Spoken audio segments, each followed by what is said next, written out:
आणि यानंतर जाऊया धाराशिव मधल्या कळंबमध्ये उद्धव ठाकरे सध्या इकडे जमलेल्या माझ्या तमाम हिंदू बांधवांनो, भगिनींनो आणि मातांनो,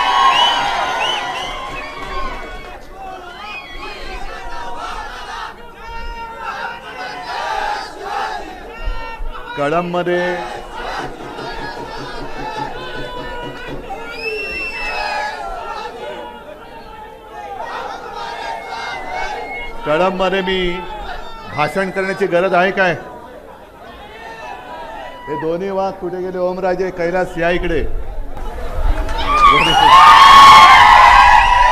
तिकडे हे दोन वाघ आहेत माझे.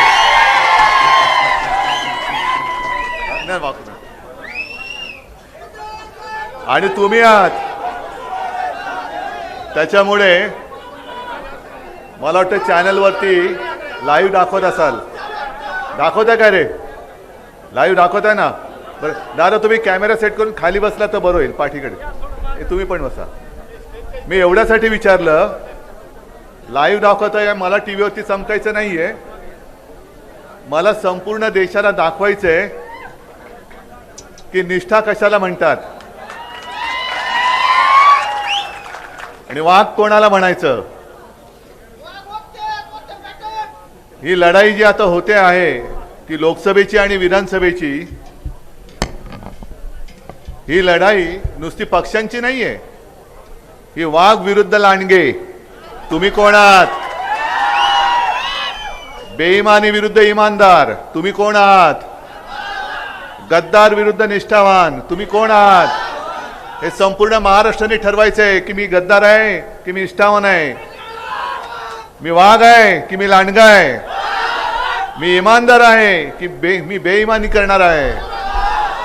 आणि ही गद्दारी, ही बेईमानी, ही उद्धव ठाकरेशी नाही, शिवसेनेशी नाही, तर ती छत्रपती शिवाजी महाराजांच्या महाराष्ट्राशी तुम्ही करणार आहात. तुम्ही म्हणजे जे आपल्यात येणार नाहीत ते मी म्हणतोय, जे इमानदारीच्या बाजूने राहणार नाहीत त्यांच्याबद्दल मी म्हणतोय. आज महाशिवरात्र आहे आणि महिला दिन पण आहे. हॉटेलमधनं निघताना तिन्ही पक्षाचे, चारही पक्षाचे, पाचही पक्षाचे, म्हणजे शिवसेना, काँग्रेस, राष्ट्रवादी, वंचित, आम आदमी पार्टी, सगळेच नेते आले होते, कार्यकर्ते आले होते आणि महिलाही आल्या होत्या. दोन शब्द बोलावे लागतातच. मी बोलताना म्हटलं की महिला दिनाच्या शुभेच्छा आम्ही खरं कोणत्या तोंडाने द्यायच्या? कारण मणिपूरमध्ये जे काय घडलंय ते आता बोलूही शकत नाही. आपल्या पदक विजेत्या महिला कुस्तीगीर, त्यांनी न्यायासाठी टाव फोडला, त्यांची दखल कोणी घेतली नाही. अनेक ठिकाणी आजही महिलांवरती अत्याचार होत आहेत आणि आम्ही तुम्हाला कोरड्या आपल्या शब्दात शुभेच्छा द्यायच्या. महिला दिनाच्या शुभेच्छा म्हणजे काय दिलं नेमकं मी? काय त्यातनं आम्हाला तरी काय मिळते आणि तुम्हाला तरी काय मिळते? म्हणून मी आज केवळ राज्यातल्याच नव्हे तर तमाम आपल्या देशातल्या तमाम माझ्या माता भगिनींना हात जोडून विनंती करतोय. काल तुळजाभवानीचं मी दर्शन घेतलं. योगायोगाने इथे येताना कालीमातेचं मंदिर आहे. मी महिलांना आज विनंती करतोय हात जोडून, आम्ही संघर्षाला उतरलोय. जगामध्ये एकमेव देश आपला असा आहे की जिला आपण आपली माता मानतो, भारत माता. महिला दिनाच्या शुभेच्छा जर द्यायच्या असतील तर भारत मातेला दिल्या पाहिजेत. आणि त्या शुभेच्छा देताना आपण सगळ्यांनी, आणि विशेष करून महिला माता भगिनींनी, आता तुम्ही नुसत्या शुभेच्छा घेऊ नका. तुम्ही आता महिषासूर मर्दिनीचं रूप धारण करा, तुम्ही काली मातेचं रूप धारण करा. आणि जो हुकुमशाह, जी हुकुमशाही माझ्या भारत मातेला गिळायला निघाले, त्या हुकुमशाह सुराचा, नवीन महिषासूर असतो तसा हुकुमशाह सूर, त्याला खतम करा. तर आणि तरच महिला दिनाच्या काहीतरी शुभेच्छा आपण एकमेकाला, म्हणजे आम्ही भाऊ म्हणून तुम्हाला आणि तुम्ही माता भगिनी म्हणून आम्हाला आशीर्वाद तुम्ही देऊ शकाल. नाहीतर काय उपयोग आहे त्याचा? जसं ओमराजे तुम्ही बोलत होतात, कैलास तुम्ही बोलत होतात, आणि कैलास तुम्ही तुमची आता मस्करी नाही करत, पण अध्यक्ष महोदय ही बोलायची सवय सोडू नका, कारण उद्या पण तुम्हाला ते बोलायचंच आहे, वर्षानुवर्ष बोलायचं आहे. आणि ओमराजे तुम्ही सुद्धा उद्या तर आपलंच सरकार दिल्लीमध्ये येत आहे, येणारच, आणणारच. आणावंच लागेल. कारण तुम्हाला आता तुम्ही ओमराजे काय करतायत, कैलाश भाऊ काय करतोय तुम्हाला माहिती आहे. अगदी समाजाचे विषय असतील, शेतकऱ्याचे विषय असतील, एक तरी मला सांगा, गद्दार तर सोडूनच ते गद्दारच आहेत. पण जे त्यांचे मंत्री, अगदी मी नाव घेऊन बोलायचं तर भारतीय जनता पक्षाचे मंत्री जे महाराष्ट्रातून तिकडे गेलेले आहेत, त्यांनी कधीतरी समाजाबद्दल, जसं आरक्षणाबद्दल आपला ओमराजे बोललाय तिकडे, तसं आणि शेतकऱ्यांबद्दल कधीतरी मोदींच्या समोर तोंडाची म्हणजे दातखिळ उचकटून त्यांनी काय बोललेत का? ते काय म्हणून आम्ही तुम्हाला पुन्हा निवडून द्यायचं? गेल्या वेळेला युती होती, ठीक आहे. म्हणजे आज ते त्यांनी एक नवीन सुरू केलंय की हा उद्धव ठाकरे हा पक्षप्रमुखच नाही. मग हे कशाला जमलेत माझ्याकडे? काय आहे? जा अमित शहाना विचारा, काल परवाकडे येऊन गेले, बोलवा त्यांना इकडे. आणि इथे मुलं बाळे बसले तिथपासून अगदी माझ्या आजोबांच्या वयाचे सुद्धा कोण असतील त्यांना विचारा, शिवसेना कोणाची आणि पक्षप्रमुख कोण विचारा. पण ज्या गृहमंत्र्याला, देशाच्या गृहमंत्र्याला छत्रपती संभाजीनगर आणि धाराशिव हे नामांतर कोणी केलं हे माहिती नाही, ते म्हणे आम्ही केलं. 10 वर्ष आम्ही तुमच्या सोबत होतो. देवेंद्र फडणवीस मुख्यमंत्री होते तेव्हाही आम्ही तुमच्या सोबत होतो. का नाही केलं तेव्हा तुम्ही नामांतर? पण हा असा गृहमंत्री ज्याला घरामध्ये काय चालले ते माहिती नाही आणि त्या आम्हाला संपवायला निघालेत. अरे भाऊ थांब जरा, उचात नको, जरा थांब, जरा जरा जरा जरा जरा जरा ठीक आहे,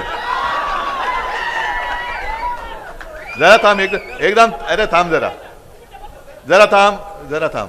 तुम्ही बोलताना मध्ये बोलू नका, मग मला जे बोलायचं ते मध्ये तुटेल. ते ज्या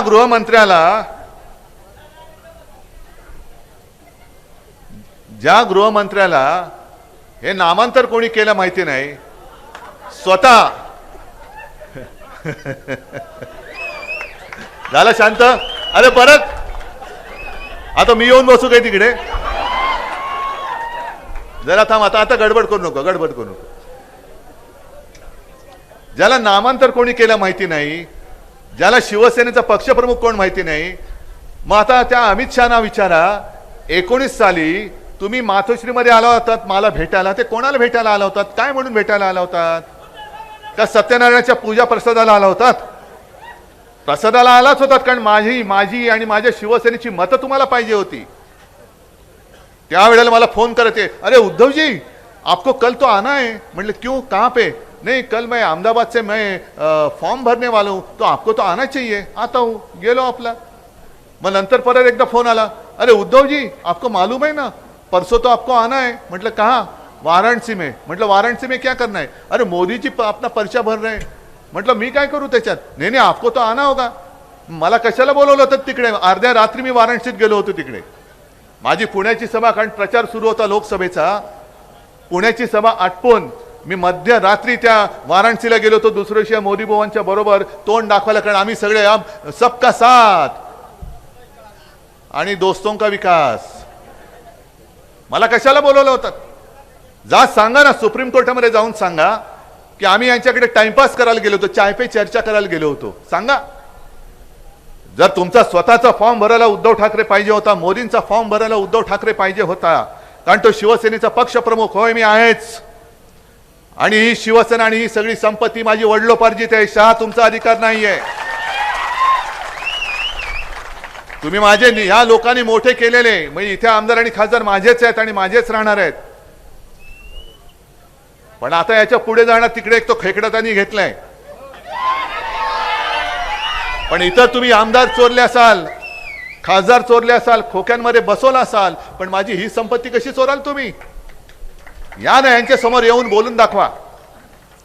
आणि मी त्या नार्वेकरांना सुद्धा सांगतोय, त्या लबाडाला, होय लबाडच आहे तो. आता निवडणूक लढतोय म्हणतोय भाजपकडनं. मग मला सांगा, बंगालमध्ये एका न्यायमूर्तींनी राजीनामा दिला, गंगोपाध्याय. आले कानावर तुमच्या? आले ना? अरे हो की नाही? नसेल तर नाही सांगा, मी सांगतो. बंगालमध्ये आता निवडणुकीच्या तोंडावरती एक ते गंगोपाध्याय म्हणून न्यायमूर्ती होते, त्यांनी 4 दिवसापूर्वी राजीनामा दिला आणि भारतीय जनता पक्षात प्रवेश करून आता ते लोकसभेची निवडणूक लढतायत. आणि मग आज सामनामध्ये अग्रलेख आहे, काल सुद्धा लोकसत्तेत अग्रलेख होता. काल लोकसत्तेच्या अग्रलेखाचं नाव शीर्षक होतं न्यायदेवता बाटली आणि आज सामनामध्ये दिलेलं आहे. हे महोदय ज्या वेळेला न्यायमूर्ती होते तेव्हा असे त्यांनी काही निर्णय दिलेत की ज्या तृणमूल काँग्रेसच्या विरोधातले त्यांनी निर्णय दिलेले आहेत. आज ते जे बाहेर पडलेत ते तृणमूल काँग्रेसवरती आग पाखड करतायत. मग तुम्ही त्या खुर्चीमध्ये बसला होता, त्या खुर्चीचं पावित्र्य तुम्ही राखलं होतं हे कशावरून? कारण तेच गंगोपाध्याय सांगतायत की भारतीय जनता पक्ष माझ्या संपर्कात होता आणि मी देखील त्यांच्या संपर्कात होतो. म्हणजे न्यायमूर्ती एखादा निवृत्त झाल्यानंतर त्याला राज्यसभा देणं किंवा राज्यपाल देणं हे चोरी चोरी छुपे छुपे चालत होतं. पण आज उघडपणाने न्यायदानामध्ये सुद्धा जर भाजपची ही काळी मांजरं बसली असतील तिकडे, तर आम्ही न्याय मागणार कोणाकडे? आणि तसंच हे जे नार्वेकर, आज मी त्यांना आरोपच करतोय की तुम्हाला लोकसभेची उमेदवारी देण्याची लालूच दाखवून तुम्ही माझ्या शिवसेनेच्या विरोधात तुम्हाला निर्णय द्यायला लावला, हा माझा आरोप आहे. कारण सर्वोच्च न्यायालयाने काल म्हटलेलं आहे की तुम्ही म्हणजे त्या लवाद्यांनी जो काही निकाल दिलेला आहे, निर्णय दिलेला आहे, तो सर्वोच्च न्यायालयाच्या निर्णयाच्या विरुद्ध वाटत नाही काय, हा सर्वोच्च न्यायालयाचा प्रश्न आहे. पण हे एवढे निर्लज्ज आहेत. भाजप काय, मिंधे काय, दुसरे ते गेलेले 70,000 कोटी वालेले या ठिकाणी आणि त्या ठिकाणी हे गेले तिकडे. पण हे निर्लज्जम सरासुकी. आता ओमराजे तुम्ही जे सांगितलं की जेव्हा माझ्या लक्षात आलं की ही सगळी माणसं आपली जी होती ज्यांना खरोखर आहे, काही जणांना मी माझ्या लहानपणापासून बघत आलेलो आहे, काही जणांना त्यांच्या लहानपणापासून बघत आलेलो आहे. शिवसेना प्रमुखांनी त्यांना भरभरून दिलं, आम्ही त्यांना भरभरून दिलं, घरातली कुटुंबियांसारखे त्यांच्याशी मी वागलो. अगदी आदित्य काय, तेजस काय, त्यांना सुद्धा काका काका म्हणून बोलत होते. आम्हाला एक तो धक्का होता की अरे आपल्या घरातला माणूस एवढा उलटा फिरू शकतो, एवढा उलटा फिरतो, आणखीन मी काय देऊ? एक गोष्ट खरी आहे की माझ्या मनात कधी मुख्यमंत्री पद नव्हतंच, पण परिस्थिती अशी निर्माण झाली की भारतीय जनता पक्षाने आपल्याला दगा दिला, पाठीत वार केला. आणि होय केलाच. मी काल तुळजाभवानीची शपथ घेऊन सांगितलेलं आहे की मी तुळजाभवानीची शपथ घेऊन सांगतो, अमित शहानी हिंदू हृदय सम्राट बाळासाहेबांच्या खोलीत जिथे आम्ही त्याला मंदिर मानतो त्या खोलीमध्ये मला हा शब्द दिला होता आणि त्याच्यानंतर त्यांनी तो शब्द नाकारलेला आहे. आणि त्यांनी दगा दिल्यानंतर, कारण मी बाळासाहेबांना वचन दिलं होतं, मी प्रत्येक वेळेला सांगतो की हिंदू हृदय सम्राट शिवसेना प्रमुख ही ओळख तर मला आहेच, जगाला त्यांची ओळख ती आहेच. पण पहिल्यांदा मी जेव्हा हिंदू हृदय सम्राटांना पाहिलं तेव्हा हिंदू हृदय सम्राट म्हणून नाही पाहिलं, माझे वडील म्हणून त्यांना मी पाहिलेलं आहे. आणि एक माझं पुत्र कर्तव्य म्हणून मी त्यांना सांगितलं होतं त्या शेवटच्या काळामध्ये.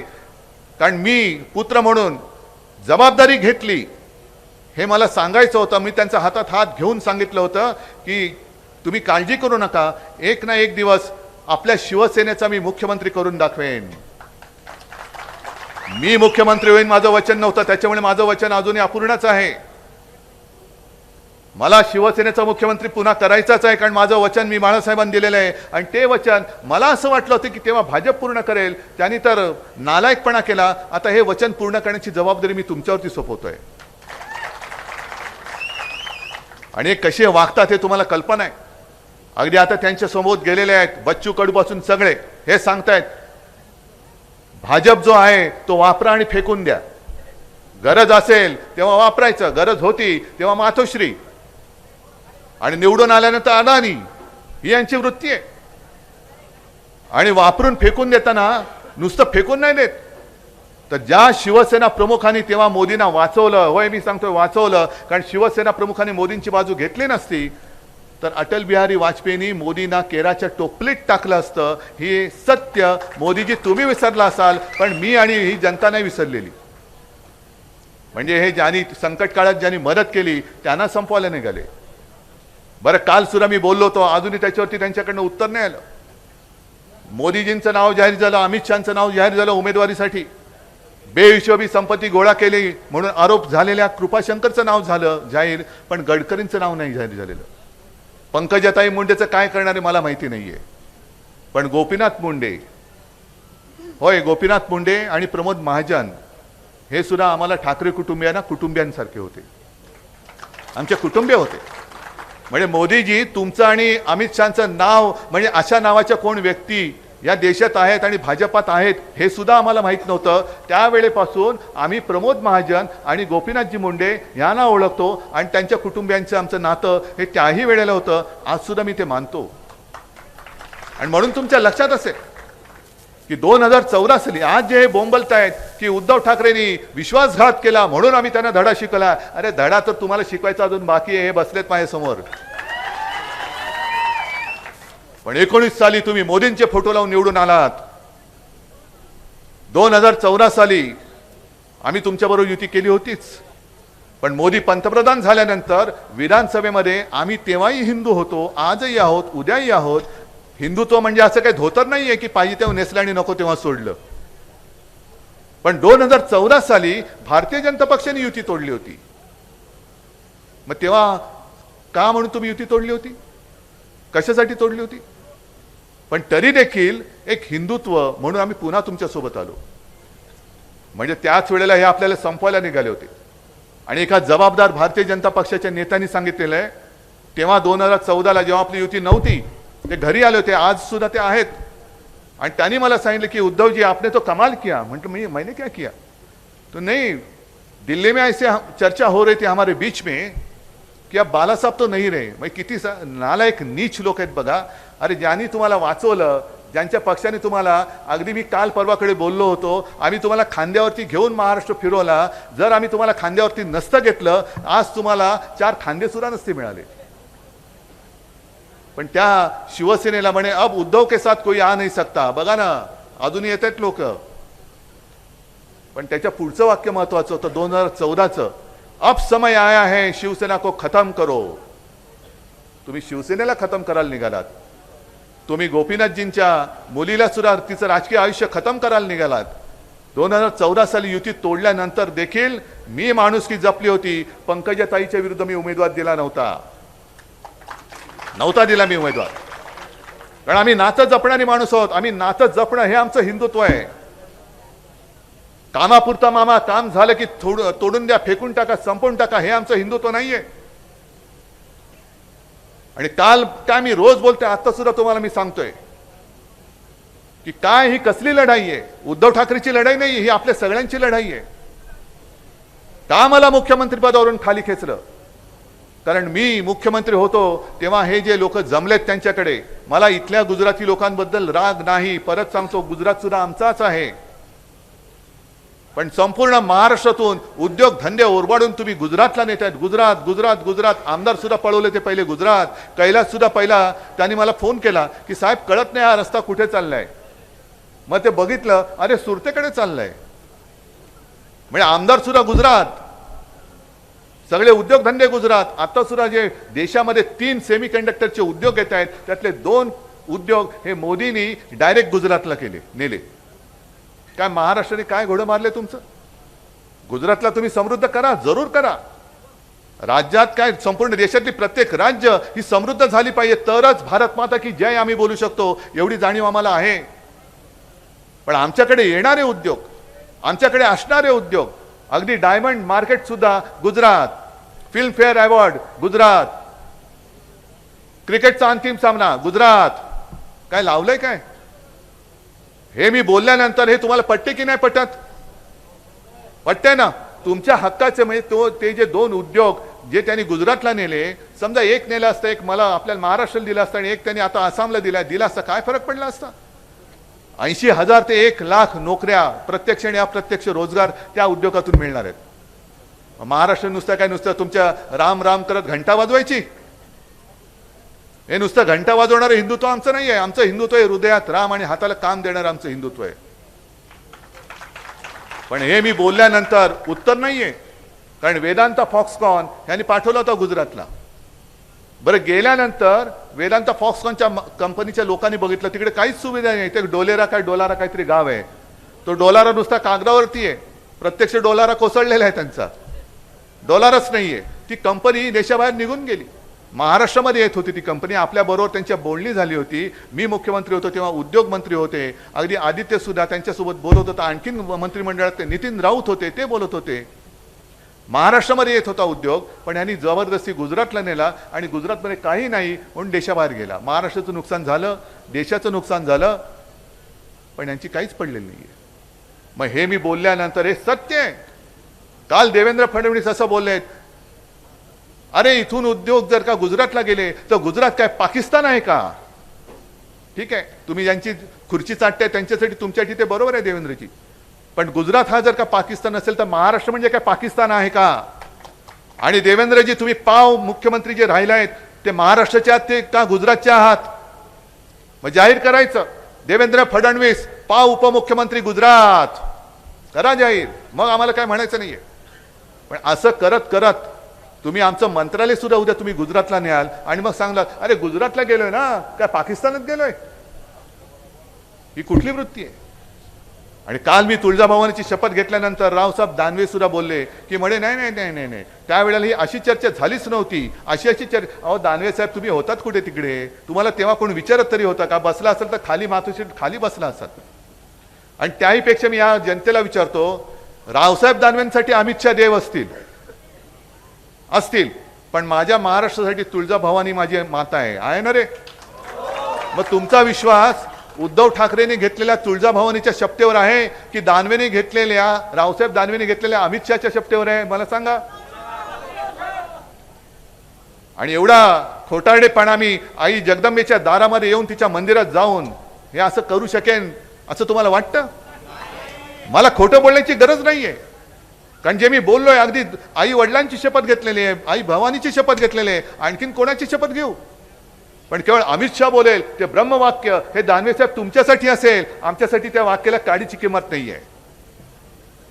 कारण अमित शहा ज्या वेळेला तोंड वर करून बोलतात की उद्धव ठाकरेला त्याच्या मुलाला मुख्यमंत्री करायचंय, बरं धरून चालक करायचंय, पण पहिले ही निवडणूक ही लोकसभेची आहे, एवढं कळत नाही देशाच्या गृहमंत्र्याला.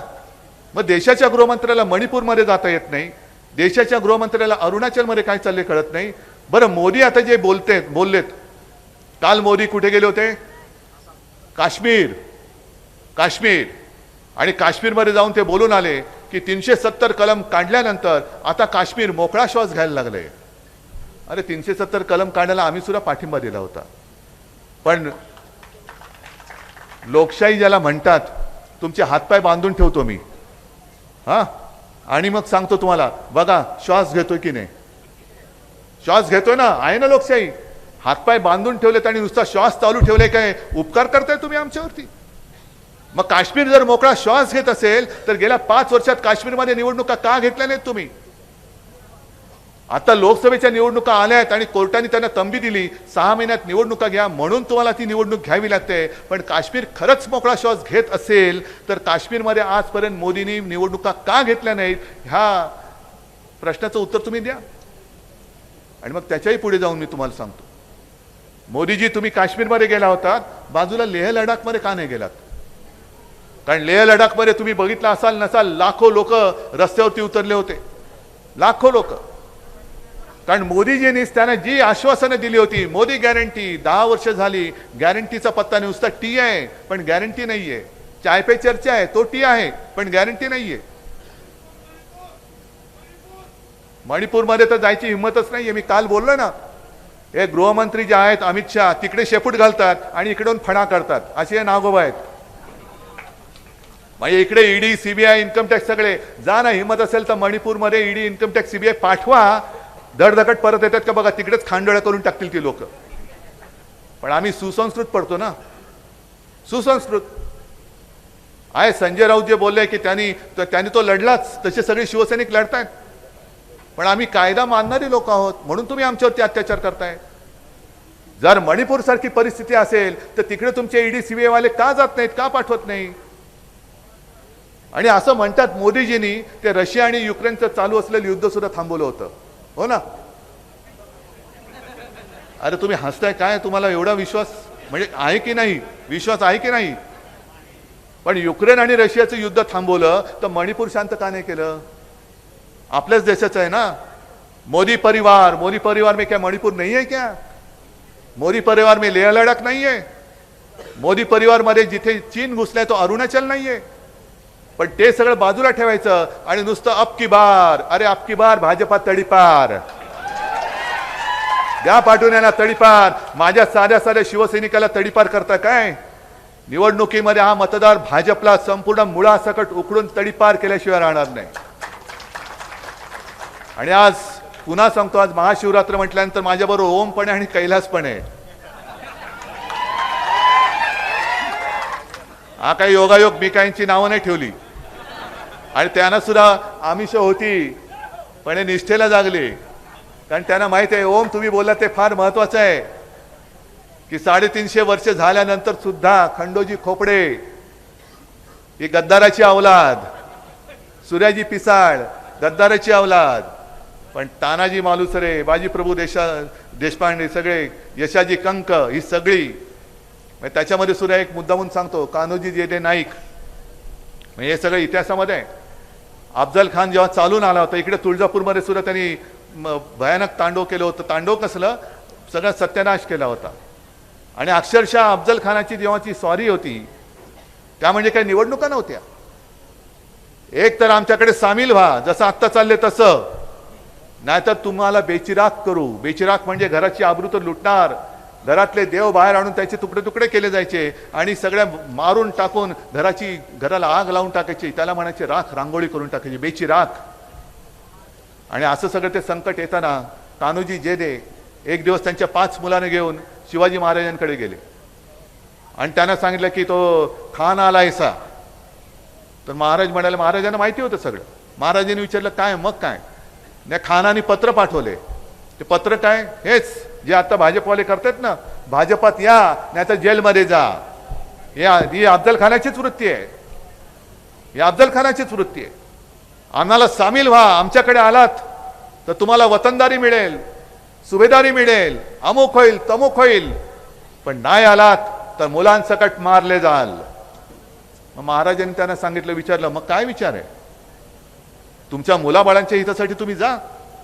आणि जे कान्होजी जेदे नाईक चिडले, त्याने एक बाजूला एक लोटा होता तो घेतला आणि महाराजांच्या पायावरती पाणी सोडलं. ते म्हणाले, हे सोडलं मी पाणी माझ्या वतनदारीवर, हे सोडलं मी माझं पाणी माझ्या 5 मुलांवर, पण या जेद्याच्या अंगामध्ये जोपर्यंत प्राण आहे तोपर्यंत जेदे आणि त्याची 5 मुलं भगव्याशी बेईमानी करणार नाही. मेलो तरी 72, पण हातातला भगवा सोडणार नाही. त्या महाराष्ट्रामध्ये ही नीच नालायक गद्दारी अवलाद ही वळवळून द्यायची आपण. अरे महाराष्ट्राची ओळख काय असणार आहे? 300 वर्षानंतर 350 वर्षानंतर छत्रपतींचा महाराष्ट्र, आणि ज्याचं वर्णन केलं गेलेलं आहे राखट देशा, कणखर देशा, दगडांच्या देशा, का तो गद्दारांच्या नालायकांच्या लाचाराच्या देशा करायचंय, ही ओळख ठरवणारी ही निवडणूक आहे. आणि म्हणून तुम्हाला जे मी सांगतोय की प्रत्येकाने ठरवायचं आपण कोण आहोत, गद्दार आहोत का निष्ठावान आहोत, आपण वाघ आहोत की लांडगे आहोत, आपण इमानदार आहोत का बेईमानदार आहोत. एवढ्या प्रश्नाचं उत्तर जे तुम्हाला पटेल ते घ्या आणि मतदान करा. आणि मतदान करताना जसं मोदींनी सांगितलं होतं ना कर्नाटकात, काय सांगितलं होतं? बजरंग बली की जय बोलून मतदान करा. तसं मी तुम्हाला सांगतोय, आजच सांगतोय, काय निवडणूक आयोगाला करायचं ते करू द्या. हर हर महादेव, जय भवानी, जय शिवाजी असं करून या हुकुमशाहीला गाडून टाका. आणि ते गाडल्यानंतर छत्रपती शिवाजी महाराजांना अभिमान वाटेल असा माझा महाराष्ट्र हा देशाला दिशा दाखवल्याशिवाय राहणार नाही, हा विश्वास व्यक्त करतो आणि आपली रजा घेतो. जय हिंद, जय महाराष्ट्र. धाराशिव मधल्या कळंबमध्ये उद्धव ठाकरे यांची सभा सुरू आहे. याच सभेमध्ये उद्धव ठाकरे बोलत होते. भाजपनं आपल्याला दिलेली आश्वासनं, 2014 पासून भाजप शिवसेनेचा झालेला प्रवास, या सगळ्यावर उद्धव ठाकरे यांनी बोलताना भाजपवर जोरदार टीका केली. 300 वर्षांनंतर महाराष्ट्राची ओळख काय असणार आहे हा सवाल उद्धव ठाकरे यांनी या भाषणामध्ये उपस्थित केला. आणि निष्ठा काय असते ते देशाला दाखवायचं आहे असं आवाहन उपस्थित असलेल्या शिवसैनिकांना केले. आपण गद्दार आहोत की निष्ठावान आहे हे प्रत्येकानं प्रत्येकाचं ठरवायचं असंही उद्धव ठाकरे यांनी या भाषणामध्ये म्हटलं. एबीपी माझा, उघडा डोळे बघा नीट.